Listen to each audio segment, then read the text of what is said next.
मृत्यु के बाद बेटी एक तिलचटे कॉकरोच में बदल गई और अपनी मां को खोजने वापस आई। अद्भुत बात यह थी कि मां ने उसे पहली नजर में ही पहचान लिया। उनके बीच यह मौन समझ 3 साल पहले हुए एक मजाक से जुड़ी थी। उस साल लड़की ने अपना 20वां जन्मदिन मनाया था, लेकिन उसकी इच्छा बड़ी अजीब थी।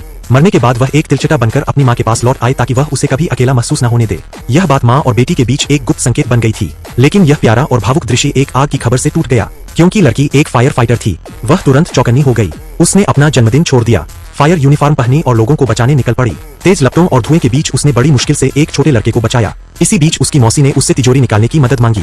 पहले तो लड़की ने मना कर दिया, लेकिन मौसी ने भावनात्मक दबाव डालते हुए उसे मजबूर कर दिया। लाचार होकर लड़की फिर से आग में घुस गई। वह मन ही मन प्रार्थना कर रही थी कि एक बार फिर अपनी मां को देख सके, लेकिन किस्मत ने उसका साथ नहीं दिया। जैसे ही वह सीढ़ियां चढ़ रही थी, पूरा भवन अचानक विस्फोट से भर गया। सब कुछ मलबे में बदल गया और लड़की की देह एक हल्की आत्मा में बदल गई। वह अस्पताल में प्रकट हुई। क्रोध से उसने देखा कि उसकी मौसी उसकी मां से तिजोरी के मुआवजे के लिए झगड़ रही थी। दोनों में हाथापाई तक हो गई। आत्मा के रूप में लड़की कुछ कर नहीं पा रही। इसी दौरान मृत्यु और भाग्य के देवता वहां प्रकट हुए। समय थम गया, क्योंकि उस लड़की ने जीवन में अनगिनत लोगों की जान बचाई थी। मृत्यु देवता ने उसे दोबारा जीने का एक अवसर देने का निर्णय लिया। शर्त यह थी कि वह 7 अलग अलग जीवों में जन्म लेगी और अगर उसकी मां हर रूप में उसे पहचान लेती तो उसे पुनर्जन्म मिल जाता। लड़की ने यह प्रस्ताव स्वीकार कर लिया। उसने पहला जीवन तिलचटे के रूप में चुना। वह सबसे पहले अपनी मां को सताने वाली मौसी के परिवार को घर से भगाने में सफल रही। यह करने के बाद उसने मां को पहचानने की कोशिश की। अनपेक्षित रूप से मां ने उसे पहली ही नजर में पहचान लिया। इतना ही नहीं, मां उसे अपने पुराने घर वापस ले आई, क्योंकि अब बेटी का शरीर छोटा हो गया था। मां ने उसके लिए एक छोटा खिलौनों का घर भी खरीदा।